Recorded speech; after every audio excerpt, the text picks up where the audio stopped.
Hello friends, welcome to my YouTube channel Vidyarthi site. This video is presented by me Priya Sarkar. आज की class है हमारी revision class, जिसमें कि हम यूनिट 1 के बी सेक्शन को रिवाइज करेंगे। क्योंकि हमने यूनिट 1 के बी सेक्शन को पूरा कवर कर लिया है, तो हर सेक्शन को पढ़ने के बाद हम उसकी एक रिवीजन क्लास रखेंगे, जिससे कि ज़्यादा बर्डन ना हो रिवाइज करने में। तो चलिए शुरू करते हैं हमारी आज की क्लास। आज की क्लास में हम ये सारी वेस्टर्न फ़िलासफ़ीज़ को रिवाइज़ करेंगे जो कि डायरेक्टली हमारे सिलेबस में मेंशन है। लेकिन कुछ फ़िलासफ़ीज़ ऐसी हैं जो डायरेक्टली मेंशन नहीं है, फिर भी उनसे क्वेश्चन पूछ लिए जाते हैं हमारे यूजीसी नेट एग्ज़ाम में, तो उन फ़िलासफ़ीज़ को भी हम किसी दूसरी क्लास में कवर कर लेंगे। आज का सारा कंटेंट टेबल फॉर्म में है। हो सकता है आपको स्क्रीन देखने में थोड़ी सी प्रॉब्लम हो, आप अपने फ़ोन को रोटेट कर लीजिए, जिससे कि आपकी स्क्रीन थोड़ी बड़ी हो जाएगी और फ़ॉन्ट साइज़ भी थोड़ा बड़ा दिखाई देगा। तो ये हमारी पहली स्लाइड है, जहाँ पर मैंने एटिमोलॉजी, फादर्स और उसके जो कोर प्रिंसिपल्स हैं उनको मेंशन किया है। लेकिन मैं एटिमोलॉजी वाला सेक्शन स्किप कर दूंगी, क्योंकि इससे क्वेश्चन नहीं बनता है। हम उन चीज़ों को डिस्कस करेंगे आज की क्लास में जिससे बहुत ज़्यादा क्वेश्चन बनते हैं। Okay then we will start now. यहाँ पर 6 फिलोसफीज़ हैं: idealism, realism, naturalism, pragmatism, Marxism और एग्जिस्टेंशियलिज्म। जिसमें से सबसे पहली फिलोसफी है आइडियलिज्म, जो कि वेस्टर्न फिलोसफी की सबसे ओल्डेस्ट फिलोसफी है और इस फिलॉसफी को दिया था प्लेटो ने। प्लेटो का मानना था आइडिया ही रियल है। God, soul, mind, spiritual world, इन सब पर आइडियलिज्म बिलीव करता है। और ट्रुथ, गुडनेस, ब्यूटी, ये तीनों इटर्नल वैल्यूज़ हैं। इसके बाद हमारी दूसरी फिलॉसफी है रियलिज्म। रियलिज्म को एरिस्टोटल ने दिया था और ये फिलॉसफी आइडियलिज्म को डायरेक्टली अपोज करती है, क्योंकि आइडियलिज्म स्पिरिचुअल वर्ल्ड को रियल मानता है, जबकि रियलिज्म फिजिकल वर्ल्ड को रियल मानता है। इसके बाद हमारी तीसरी फिलॉसफी है नेचुरलिज्म। नेचुरलिज्म और रियलिज्म ये दोनों ही फिलॉसफी ऑलमोस्ट एक ही टाइम पीरियड की हैं, इसीलिए दोनों की आइडियोलॉजी एक दूसरे को ओवरलैप करती हैं। इधर रियलिज्म में फिजिकल वर्ल्ड को रियल माना है और नेचुरलिज्म में नेचर को रियल माना है। और नेचुरलिज्म के फादर हैं एमिल ज़ोला, लेकिन नेचुरलिज्म को पॉपुलर किया था रूसो ने, इसीलिए कभी कभी हम रूसो को ही नेचुरलिज्म का फाउंडर या फादर मान लेते हैं। मैंने नेचुरलिज्म की मेन क्लास में ये पढ़ाया है कि रूसो ही नेचुरलिज्म के फादर हैं और एमिल ज़ोला जो है रूसो के बाद आए हैं, लेकिन उनका जो कंट्रीब्यूशन है वो लिटरेचर फील्ड में रहा है, इसीलिए उनके नेचुरलिज्म को लिटरेरी नेचुरलिज्म कहा जाता है। जबकि रूसो का कंट्रीब्यूशन एजुकेशन फील्ड में रहा है और बहुत ही ज़्यादा पॉपुलर भी किया है नेचुरलिज्म को रूसो ने।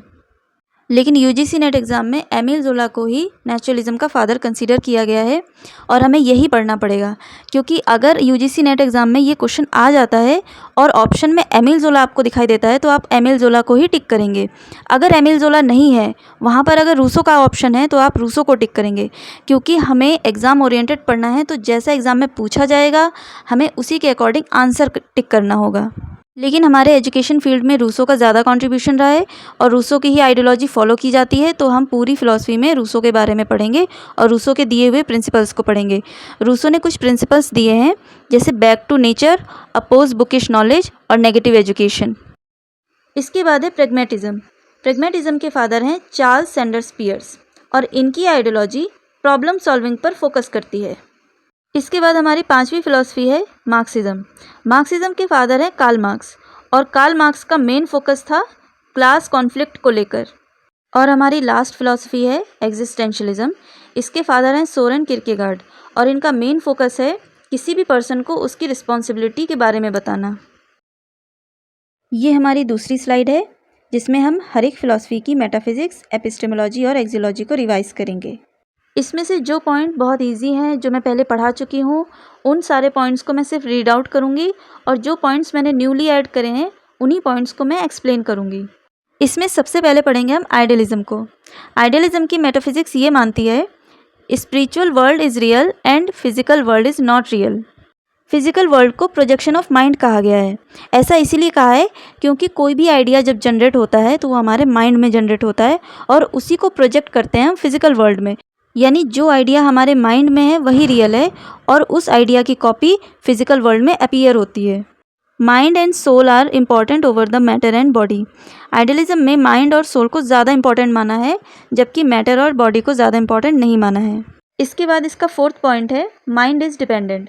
यानी जितना हमारा माइंड नॉलेज को परसीव कर पा रहा है, उतनी ही हम नॉलेज रिसीव कर पा रहे हैं। यानी जो चीज़ें हम सेंस नहीं कर पा रहे हैं, जो चीज़ हमारा माइंड परसीव नहीं कर पा रहा है, तो हम ये मान के चलेंगे कि उस चीज़ का एग्जिस्टेंस ही नहीं है। इसी स्टेटमेंट को रियलिज्म डायरेक्टली अपोज करता है। वो ये कहता है कि अगर आप किसी चीज़ को सेंस नहीं कर पा रहे हो या आपका माइंड उस चीज़ को परसीव नहीं कर पा रहा है, तो इसका मतलब ये नहीं है कि उस चीज़ का इस दुनिया में कोई एग्जिस्टेंस नहीं है। रियलिज्म ये कहता है कि चीज़ें एग्जिस्ट करती हैं, फिर चाहे आप उसे सेंस कर पाओ या ना कर पाओ। आपका माइंड उस चीज़ को परसीव कर पा रहा है या नहीं कर पा रहा है, लेकिन मैटर, ऑब्जेक्ट इस दुनिया में एग्जिस्ट करते हैं। इसके बाद हम आइडियलिज्म की एपिस्टेमोलॉजी पढ़ेंगे। Subjective experience, perception, God is the source of all knowledge. हम अपने सब्जेक्टिव एक्सपीरियंस के थ्रू नॉलेज गेन करते हैं। परसेप्शन यानी माइंड के थ्रू हमें नॉलेज रिसीव होती है। और तीसरा है God is the source of all knowledge, यानी कि माइंड में भी जो नॉलेज रिसीव हो रही है वो गॉड के थ्रू हो रही है। इसके बाद है एक्सियोलॉजी। आइडियलिज्म में इटर्नल वैल्यूज़ की बात की गई है, ट्रुथ, गुडनेस और ब्यूटी। और आइडियलिज्म में लिबरेशन को सेल्फ रियलाइजेशन कहा गया है। इसके बाद है रियलिज्म। रियलिज्म की मेटाफिजिक्स ये कहती है मटीरियल वर्ल्ड इज़ रियल, यानी फिजिकल वर्ल्ड ही रियल है। Matters, object, properties and relations are exist whether we experience और नॉट, यानी हम इन चीज़ों को एक्सपीरियंस कर पाएँ या ना कर पाएँ, फिर भी मैटर, ऑब्जेक्ट, प्रॉपर्टीज़ और रिलेशंस ये एग्जिस्ट करते हैं। Mind is independent, believe in science, not believe in spiritual world, God and soul. इसके सभी पॉइंट बहुत इजी हैं और मैं पहले पढ़ा चुकी हूँ। इसमें से थर्ड पॉइंट को डिस्कस करेंगे। Mind is independent. रियलिज्म में माइंड को इंडिपेंडेंट बताया है, जबकि आइडियलिज्म में माइंड को डिपेंडेंट बताया है। आइडियलिज्म ये मानता है कि हमारा माइंड हमारे सेंसेस पे डिपेंड करता है। जितनी इन्फॉर्मेशन हमारी सेंसेस रिसीव करती हैं उन्हीं को ही प्रोसेस करके हमारा माइंड हमें नॉलेज देता है। जबकि रियलिज्म ने ये कहा है कि हम जिन चीज़ों को रिसीव नहीं कर पा रहे हैं अपने सेंसेस के थ्रू, फिर भी उन चीज़ों को हमारा माइंड प्रेडिक्ट कर देता है। इसी को ही रियलिज्म में कॉमन सेंस कहा गया है। इसका मैं आपको एक एग्जांपल देती हूँ। जैसे हमारे साइंटिस्ट ये प्रेडिक्ट करते हैं कि हमारी यूनिवर्स में बहुत सारी गैलेक्सीज़ हैं, लेकिन क्या हमने उनको आंखों से देखा है? नहीं देखा, लेकिन फिर भी हमारा माइंड उस नॉलेज को परसीव कर पा रहा है। यानी हमारा माइंड सेंसेस पे डिपेंड नहीं है, वो इंडिपेंडेंटली वर्क करता है, इंडिपेंडेंटली नॉलेज को रिसीव करता है। इसके बाद है रियलिज्म की epistemology. Scientific methods, observation and experiments, verification and common sense, इनके थ्रू हम नॉलेज को परसीव करते हैं। इसके बाद है axiology. Values are drive from scientific verification, यानी जो भी नॉलेज जब हम रिसीव करते हैं, जब हम उसको साइंटिफिकली प्रूफ कर लेते हैं, वेरीफाई कर लेते हैं, उसके बाद हम वैल्यूज़ को ड्राइव करते हैं। इसी का सेकंड पॉइंट है values are objective, independent, it free from personal opinion और सब्जेक्टिविटी। इसके बाद है नेचुरलिज्म। नेचुरलिज्म की मेटाफिजिक्स ये मानती है nature is real, nothing is beyond the nature, natural world is real and it governed by the nature's law और physical law, reject the spiritual world, God and spirit. इसके सारे points को हम पहले ही पढ़ चुके हैं, इसमें समझाने जैसी कोई चीज़ नहीं है। तो हम इसके बाद एपिस्टेमोलॉजी को पढ़ेंगे। इसकी एपिस्टेमोलॉजी ये मानती है साइंटिफिक मेथड, सेंसरी एक्सपीरियंस और एम्पेरिकल ऑब्जर्वेशन। इसमें साइंटिफिक मेथड, सेंसरी एक्सपीरियंस ये आपको पहले से पता होंगे। इसका थर्ड पॉइंट है एम्पेरिकल ऑब्जर्वेशन। बहुत से लोग एक्सपीरियंशियल ऑब्जर्वेशन और एम्पेरिकल ऑब्जर्वेशन में थोड़ा सा कंफ्यूज हो जाते हैं। एम्पेरिकल ऑब्जर्वेशन वो ऑब्जर्वेशन होता है जो हम अपने सेंसेस के थ्रू करते हैं और इमीडिएट एक्सपीरियंस होता है हमें एट द मोमेंट, जबकि एक्सपीरियंशियल ऑब्जर्वेशन का मतलब है जिसमें हमें काफ़ी लंबा समय लग जाता है किसी चीज़ को समझने में। इसके बाद है एक्सियोलॉजी। नो इटर्नल और ultimate values, all values exist in nature, feel the beauty of nature. Naturalism किसी भी अल्टीमेट वैल्यूज़ को नहीं मानता है। वो ये मानता है कि जो भी वैल्यूज़ हैं वो सब नेचर में एग्जिस्ट करती हैं। इसके बाद है प्रैग्मैटिज्म। प्रैग्मैटिज्म की मेटाफिजिक्स प्रॉब्लम के सॉल्यूशन पर फोकस करती है। इसका दूसरा और तीसरा पॉइंट है प्रैक्टिकल और experience based knowledge, not focusing on abstract knowledge. Pragmatism में एब्स्ट्रैक्ट नॉलेज से ज़्यादा प्रैक्टिकल और एक्सपीरियंस नॉलेज को वैल्यू दी गई है। इसके बाद फोर्थ नंबर है रियलिटी इज़ नॉट एब्सोल्यूट और fixed, it is situational, changeable और डायनेमिक। प्रैग्मैटिज्म में किसी भी अल्टीमेट रियलिटी को नहीं माना है। इन्होंने ये कहा है कि रियलिटी सिचुएशन बेस्ड होती है, ये चेंजेबल है, ये डायनेमिक है। रियलिटी सिचुएशन के साथ चेंज होती रहती है। इसका पांचवा पॉइंट है रिजेक्ट द स्पिरिचुअल और रिलीजियस बिलीव्स। प्रैग्मैटिज्म में किसी भी स्पिरिचुअल और रिलीजियस वैल्यूज़ को नहीं माना गया है। इसके बाद है epistemology. Trial and error method, practical experience और एक्सपेरिमेंटल मेथड, ये तीनों ही मेथड्स बहुत इंपॉर्टेंट हैं। ट्रायल एंड एरर मेथड से मतलब है कि जब भी हम कोई सॉल्यूशन ढूंढते हैं तो एक ही बार में वो फिट बैठ जाए, ऐसा पॉसिबल नहीं है, हो सकता है कि वो फेल भी हो सकता है। तो हमें तब तक कोशिश करती रहनी चाहिए जब तक कि हमारी प्रॉब्लम सॉल्व ना हो जाए। तो यहाँ पर ट्रायल एंड एरर मेथड का यूज़ होता है। इसके बाद है प्रैक्टिकल एक्सपीरियंस, यानी जितनी बार हम किसी भी सॉल्यूशन को प्रैक्टिकली अप्लाई करेंगे तो हर बार हमें कुछ ना कुछ एक्सपीरियंस होगा। और तीसरा है एक्सपेरिमेंटल मेथड, यानी कि कोई भी सॉल्यूशन जब हम ढूंढते हैं तो उसको एक्सपेरिमेंट ही तो करते हैं। जब अप्लाई करेंगे तो हम श्योर थोड़ी होते हैं कि यही वाला ही सॉल्यूशन एक ही बार में फिट बैठ जाएगा, तो हम बार बार ट्राई करके एक्सपेरिमेंट करते हैं। इसके बाद है axiology. Values are drive from solving problems, यानी वैल्यूज़ इटर्नल नहीं है। वैल्यूज़ को हम कहाँ से ड्राइव करते हैं? जब हम प्रॉब्लम को सॉल्व कर लेते हैं। इसका दूसरा है values are dependent on consequences of our actions, यानी जो भी एक्टिविटी या जो भी एक्शंस हम करते हैं उसके जो कॉन्सिक्वेंसेज आते हैं, यानी कि जो उसके रिजल्ट आते हैं, उसी से ही हम वैल्यूज़ को डिटरमाइन करते हैं। इसके बाद पढ़ेंगे हम मार्क्सिज्म। मार्क्सिज्म की मेटाफिजिक्स भी मटीरियल वर्ल्ड में बिलीव करती है। यहाँ पर मटीरियल वर्ल्ड का मतलब है इकोनॉमिकल रिसोर्सेज। मार्क्सिज्म में इकोनॉमिकल रिसोर्सेज को ही फंडामेंटल रियलिटी माना गया है। इसका दूसरा पॉइंट है रिजॉल्विंग क्लास स्ट्रगल और क्लास कॉन्फ्लिक्ट। तीसरा है इस्टेब्लिश क्लासलेस सोसाइटी। चौथा है इस्टेब्लिश कम्युनिज्म। और पांचवा है एंड ऑफ कैपिटलिज्म। इसमें इसका थर्ड पॉइंट है क्लासलेस सोसाइटी। मार्क्सिज्म में क्लासलेस सोसाइटी का मतलब है कि किसी भी सोसाइटी में क्लास डिफरेंस ही ना हो, सब कुछ इक्वल हो, पैसा, पावर, पोजीशन। जब सब कुछ इक्वल होगा तो क्लास स्ट्रगल ही नहीं होगा, यानी क्लास कॉन्फ्लिक्ट भी नहीं होगा। इसका फोर्थ पॉइंट है इस्टेब्लिश कम्युनिज्म। मार्क्सिज्म एक ऐसी सोसाइटी को इस्टेब्लिश करना चाहता था जहाँ पर प्रॉपर्टी की ओनरशिप ना तो प्राइवेट हो ना ही गवर्नमेंट हो, ये ओनरशिप पब्लिक के हाथ में हो और सारा पैसा, सारी प्रॉपर्टी सभी को एक बराबर बांटी जाए, जिससे कि सभी के पास इक्वली प्रॉपर्टी हो। और इससे ना तो इनइक्वालिटी बढ़ेगी, ना इनजस्टिस बढ़ेगा और ना ही किसी भी तरीके का एक्सप्लॉयटेशन होगा। और इसका फिफ्थ पॉइंट है end of capitalism. Karl Marx ये चाहता था कि कैपिटलिज्म का पूरी तरीके से अंत हो जाए। इसके बाद है एपिस्टेमोलॉजी। मार्क्सिज्म में सबसे ज़्यादा इम्पॉर्टेंट डायलेक्टिकल मटीरियलिज्म को माना गया है, क्योंकि जब मटीरियल्स को लेके, रिसोर्सेज को लेके कॉन्फ्लिक्ट होगा तभी रेवोल्यूशन आएगा। और एक रेवोल्यूशन क्या करता है? सोसाइटी में चेंज लाता है, सोसाइटी में प्रोग्रेस आती है, जो कि न्यू नॉलेज का एक सोर्स बनती है। इसके बाद है एक्सियोलॉजी। मार्क्सिज्म में social justice, equality, human values, इन्हीं सभी को इम्पॉर्टेंट माना गया है। अब इसके बाद पढ़ेंगे हम एग्जिस्टेंशियलिज्म। एग्जिस्टेंशियलिज्म की मेटाफिजिक्स में ह्यूमन की सब्जेक्टिविटी पे फोकस किया गया है। इसी का सेकंड नंबर है एग्जिस्टेंस प्रेसीड्स एसेंस, यानी किसी भी पर्सन का पहले एग्जिस्टेंस आएगा, उसके बाद उसका एसेंस आएगा। एसेंस यानी सार या उद्देश्य। इसका तीसरा है not believe in predetermined purpose. Existentialism में ये माना गया है कि किसी भी पर्सन का पर्पस पहले से डिसाइड नहीं होता है, वो खुद अपनी लाइफ का पर्पस डिसाइड करता है। इसका फोर्थ है humans are free for exploring the world and gaining more experiences, यानी ह्यूमंस को इतनी फ्रीडम होनी चाहिए कि वो इस वर्ल्ड को, अपनी लाइफ को अच्छे से एक्सप्लोर करे और नए नए एक्सपीरियंसेस गेन करे, जिससे कि उसे अपनी लाइफ का पर्पस पता चलेगा और वो अपने पर्पस को डिसाइड कर पाएगा। इसका फिफ्थ है responsible for their own decisions. किसी भी पर्सन को अपने डिसीजंस को लेकर उसकी रिस्पॉन्सिबिलिटी लेनी चाहिए, यानी डिसीजन का जो रिज़ल्ट होगा, चाहे वो अच्छा हो या बुरा, उसकी रिस्पॉन्सिबिलिटी वो खुद ले। इसका सिक्स्थ नंबर है ऑथेंटिसिटी, यानी जेन्युइननेस। किसी भी पर्सन को अपनी लाइफ को एक्सप्लोर करने देना चाहिए, जिससे कि वो अपने पर्पस को डिसाइड कर पाए। फिर उस पर्पस को पूरा करने के लिए जो भी वो डिसीजंस लेगा या जो भी एक्टिविटी करेगा, जो भी एक्शंस करेगा, उसके जो कॉन्सिक्वेंसेस होंगे उसके लिए वो तैयार रहे और उसकी रिस्पॉन्सिबिलिटी भी वो खुद ले, यानी कि जो भी उसकी लाइफ में अनसर्टेन इंसिडेंट्स होंगे उनके लिए वो तैयार रहे और उनके लिए वो रिस्पॉन्सिबल भी रहे। इसी को ही ऑथेंटिक पर्सनैलिटी या ऑथेंटिसिटी कहा गया है। इसके बाद है epistemology. Subjective experience, experiential method, inductive method.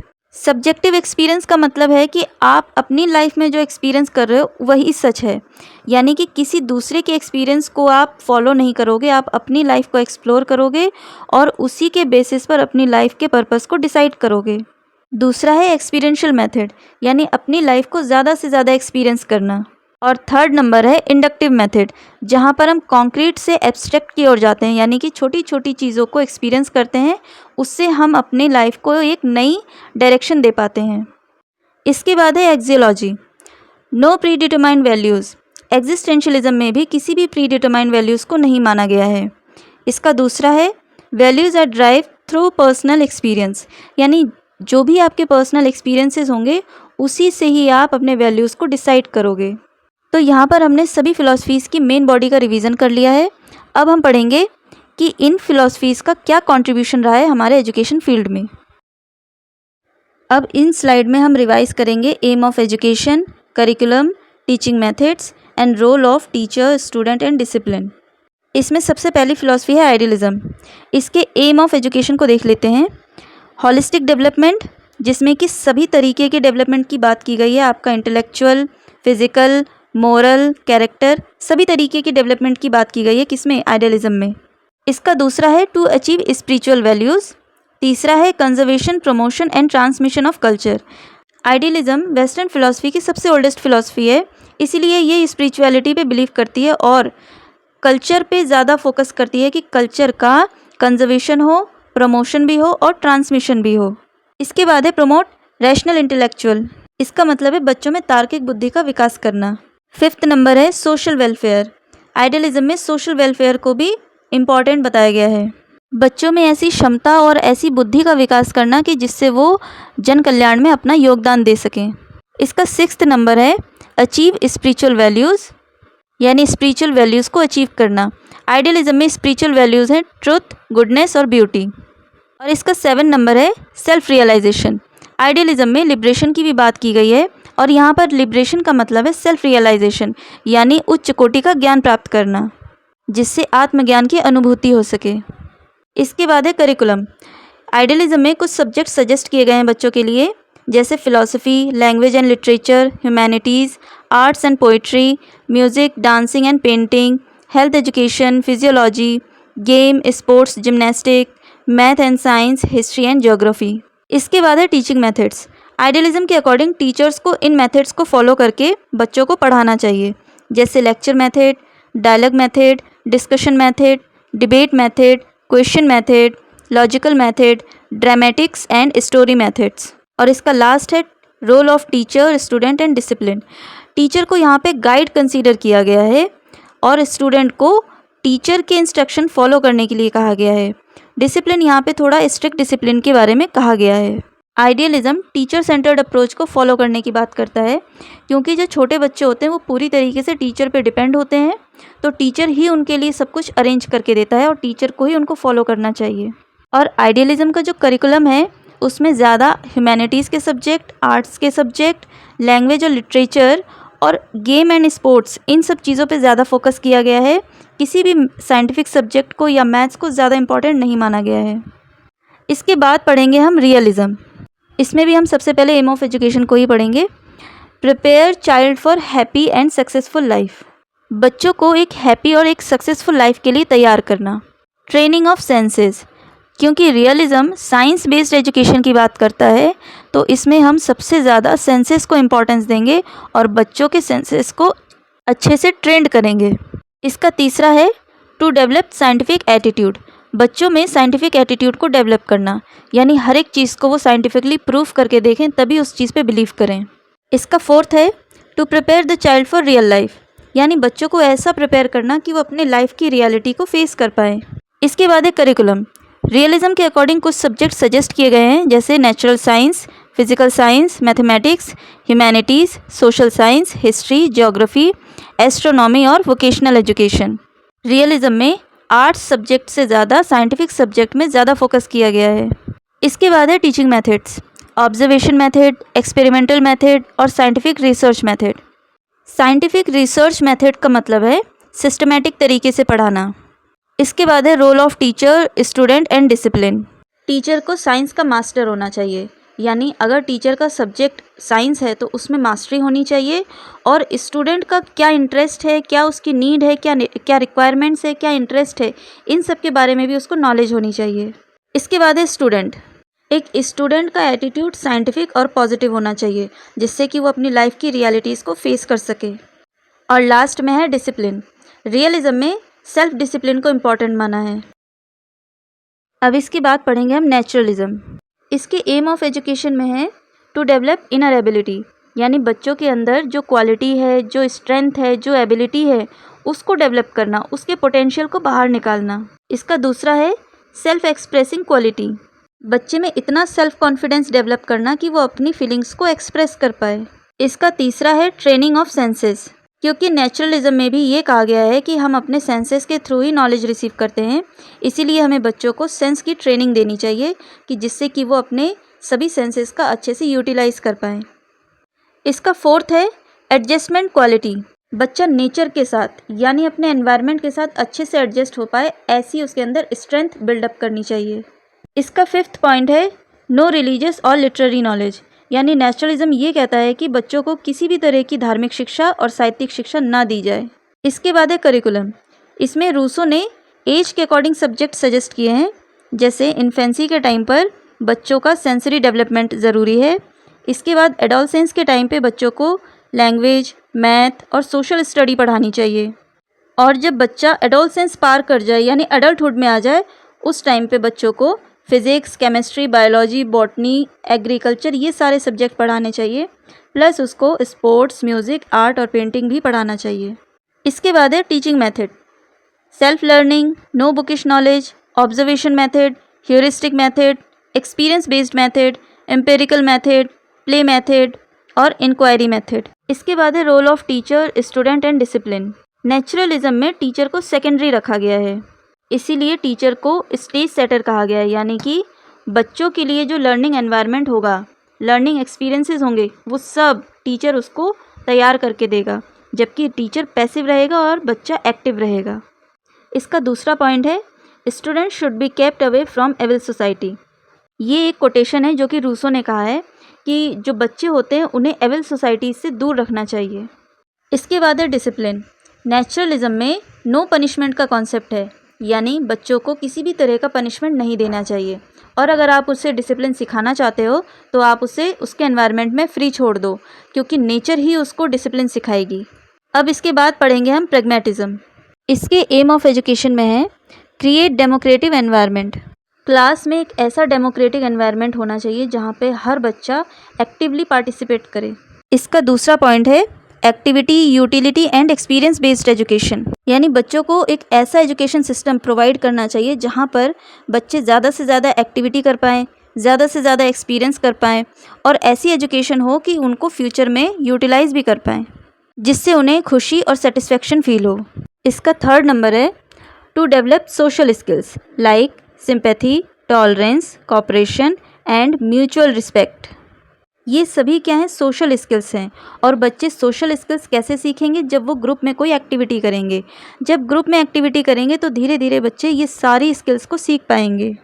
इसके बाद है करिकुलम। प्रैग्मेटिज्म में इंटीग्रेशन बेस्ड करिकुलम की बात की गई है, यानी थ्योरेटिकल प्लस प्रैक्टिकल दोनों का मिक्सअप करके बच्चों को पढ़ाना चाहिए, जिसमें सब्जेक्ट सजेस्ट किए गए हैं जैसे language, science, mathematics, psychology, sociology. इसके बाद है role of teacher, student and discipline. इसमें टीचर का रोल एक फैसिलिटेटर की तरीके से है, यानी जहाँ पर बच्चे को प्रॉब्लम क्रिएट होगी वहाँ पर टीचर उसको फैसिलिटेट करेगा। इसके बाद है स्टूडेंट। प्रैग्मेटिज्म में एक स्टूडेंट को हमेशा एक्टिवली पार्टिसिपेट करते रहना चाहिए। और इसके बाद है डिसिप्लिन। प्रैग्मेटिज्म में supportive, social and self discipline की बात की गई है। अब इसके बाद है मार्क्सिज्म। इसके एम ऑफ एजुकेशन में है to create productive and faithful citizen, यानी बच्चों को एक प्रोडक्टिव और एक फेथफुल सिटीजन के रूप में तैयार करना। इसका सेकंड है awareness about inequality, justice, suppression and exploitation, यानी बच्चों को उनके आसपास जो इनइक्वालिटी हो रही है, इनजस्टिस हो रहा है, सप्रेशन हो रहा है, एक्सप्लॉयटेशन हो रहा है, इन सब के बारे में अवेयर करना। इसके बाद मार्क्सिज्म में पॉलिटेक्निक एजुकेशन, वोकेशनल एजुकेशन और वुमेन एजुकेशन के लिए भी बहुत फोकस किया गया है। इसका 6 नंबर है वर्क एक्सपीरियंस प्लस एजुकेशन, यानी यहाँ बच्चों को एजुकेशन के साथ साथ उनको मैनुअली वर्क भी सिखाएं, जिससे कि उनको एक वर्क एक्सपीरियंस हो सके। इसी का 7 नंबर है universal and free education. Marxism बच्चों के लिए यूनिवर्सल और फ्री एजुकेशन की बात करता है। इसका 8 नंबर है to establish common school. Marxism में ये कहा गया है कि एक कॉमन स्कूल इस्टेब्लिश करना चाहिए जहाँ पर सभी क्लास के बच्चे एक साथ होकर के पढ़ें, यानी कि ऐसे सेपरेट स्कूल नहीं होने चाहिए कि एक प्राइवेट स्कूल है एक गवर्नमेंट स्कूल है, इससे क्लास कॉन्फ्लिक्ट क्रिएट होता है। इसके बाद है करिकुलम। मार्क्सिज्म के अकॉर्डिंग प्राइमरी लेवल पर बच्चों को मदर टंग सिखानी चाहिए और सेकेंडरी लेवल पर मदर टंग के साथ फॉरेन लैंग्वेजेस भी सिखानी चाहिए। और इसके बाद जो सब्जेक्ट सजेस्ट किए गए हैं जैसे journal science, history, political science, economics, music and painting, game and sports, mathematics, life science, geology और एस्ट्रोनॉमी। इनमें से हिस्ट्री, पॉलिटिकल साइंस, इकोनॉमिक्स और जियोलॉजी इनको ज़्यादा इंपॉर्टेंट बताया गया है। इसके बाद है टीचिंग मेथड्स। पहला है प्रैक्टिकल मेथड, दूसरा है cooperative instead of competitive method. Marxism के अकॉर्डिंग जो टीचिंग मेथड सबसे अच्छा बताया गया है वो है कोऑपरेटिव मेथड, यानी बच्चों को कोऑपरेटिव मेथड के थ्रू ज़्यादा पढ़ाना चाहिए, ना कि उन्हें कंपटीशन करना सिखाना चाहिए। इसके बाद है role of teacher, student and discipline. Marxism के अकॉर्डिंग टीचर को ऐसा होना चाहिए जो मार्क्सिज्म की फ़िलॉसफी को फॉलो करे और उसी की फ़िलॉसफी को स्प्रेड भी करे। इसका सेकंड है स्टूडेंट को अपने सराउंडिंग्स में यानी अपने एनवायरनमेंट में जो कुछ भी हो रहा है उन सब के बारे में उसको कॉन्शियस अवेयरनेस होनी चाहिए। और इसका थर्ड है डिसिप्लिन, बच्चों को ऑटोनॉमस या सेल्फ डिसिप्लिन होना चाहिए। इसके बाद है हमारा लास्ट एग्जिस्टेंशलिज्म। इसके एम ऑफ एजुकेशन में है to give freedom for explore the life to decide own purpose, यानी बच्चों को इतनी फ्रीडम देनी चाहिए कि वो अपनी लाइफ को एक्सप्लोर कर पाएँ, जिससे कि वो अपनी लाइफ में अपने पर्पस को डिसाइड कर पाएँ। इसका सेकंड पॉइंट है to make a responsible person. बच्चों को जब हम फ्रीडम देंगे तो वो अपनी लाइफ को एक्सपीरियंस करेंगे, जिससे कि वो हर एक चीज़ की रिस्पॉन्सिबिलिटी खुद ले पाएंगे, इससे कि वो अपनी लाइफ में एक रिस्पॉन्सिबल पर्सन बन पाएंगे। इसका थर्ड पॉइंट है डेवलप ऑथेंटिक पर्सनैलिटी, यानी जब बच्चा खुद अपनी लाइफ को एक्सपीरियंस करता है, खुद डिसीज़न लेता है और जब उस डिसीज़न के जो भी कॉन्सिक्वेंसेस होंगे, फिर चाहे वो सही हो या गलत, उनकी रिस्पॉन्सिबिलिटी जब वो खुद लेता है, तो इसका मतलब है कि वो उसके एक ऑथेंटिक पर्सनैलिटी डेवलप हो रही है। अब वो अपनी लाइफ के जितने भी अनसर्टेन सिचुएशंस होंगे, अनसर्टेन इंसिडेंट्स होंगे, उन सबको वो अकेले ही फेस कर पाएगा। इसके बाद है करिकुलम। एग्जिस्टेंशियलिज्म के अकॉर्डिंग कुछ सब्जेक्ट सजेस्ट किए गए हैं जैसे philosophy, language and literature, humanities, vocational education and fine arts. इसके बाद है teaching methods, inductive method, experimental method, questioning method, reject, group method. इसमें सभी मेथड बहुत इंपॉर्टेंट हैं और लास्ट वाला ज़्यादा इंपॉर्टेंट है, रिजेक्ट ग्रुप मेथड, यानी एग्जिस्टेंशियलिज्म में ग्रुप मेथड को रिजेक्ट किया गया है, क्योंकि इनका मानना है कि बच्चा जब ग्रुप में एक्टिविटी करता है, ग्रुप में जब पार्टिसिपेट होता है, तो वो कहीं ना कहीं अपनी सब्जेक्टिविटी खो देता है। इसके बाद है role of teacher, student and discipline. Existentialism के अकॉर्डिंग टीचर को एक फैसिलिटेटर के तरीके से एक्ट करना चाहिए, ना कि एक टेक्नीशियन की तरीके से। यहाँ पर टेक्नीशियन का मतलब है कि जिस तरीके से एक टेक्नीशियन अपने तरीके से सिचुएशन को मोल्ड करता है, उसी तरीके से टीचर भी अपने हिसाब से बच्चों को ढालने की कोशिश करता है। तो टीचर को ऐसा नहीं करना चाहिए। उन्हें बच्चे की नीड और उसकी रिक्वायरमेंट्स को पहले पहचानना चाहिए, उसकी स्ट्रेंथ, उसकी सब्जेक्टिविटी को पहचानना चाहिए और उसी तरीके से उसको लाइफ को एक्सप्लोर करने के लिए देना चाहिए, सिचुएशन को एक्सप्लोर करने के लिए देना चाहिए, जिससे कि वो अपनी लाइफ का पर्पस डिसाइड कर पाए। इसके बाद है student. Student should discover inner self and become a responsible person. बच्चों को अपनी इनर सेल्फ के बारे में अवेयरनेस होनी चाहिए और अपनी लाइफ को लेकर रिस्पॉन्सिबल होना चाहिए। इसके बाद है discipline. No need to maintain discipline, give fully freedom. Existentialism में किसी भी तरीके के डिसिप्लिन को मेंटेन करने के लिए नहीं कहा है, इन्होंने बच्चों को फुली फ्रीडम देने की बात की है। तो ये थी हमारी वेस्टर्न फ़िलासफ़ीज़ की एक रिवीजन क्लास, जिसमें कि आपको पूरी इन 6 फ़िलासफ़ीज़ का एक कोर समझ में आ गया होगा कि इन फ़िलासफ़ीज़ की मेन आइडियोलॉजी क्या है और इन आइडियोलॉजी का एजुकेशन के फील्ड में किस तरीके से यूज़ किया जाना है। तो फाइनली हमने आज की क्लास में 6 की 6 फ़िलासफ़ीज़ का रिवीजन कर लिया है। आज की क्लास आपको कैसी लगी मुझे ज़रूर बताइएगा। अगर आपको मेरे चैनल की वीडियोस इन्फॉर्मेटिव लगती हैं तो आप मेरी वीडियोस को लाइक कर सकते हैं, कमेंट कर सकते हैं, शेयर भी कर सकते हैं और मेरे चैनल को सब्सक्राइब भी कर सकते हैं। इतना तो बनता ही है। और हाँ, मोस्ट इम्पॉर्टेंट थिंग कि अगर आपको ये लग रहा है कि मैंने रेड पेन से हाईलाइट किया है तो यही इंपॉर्टेंट पॉइंट है, तो ऐसा बिल्कुल भी नहीं है।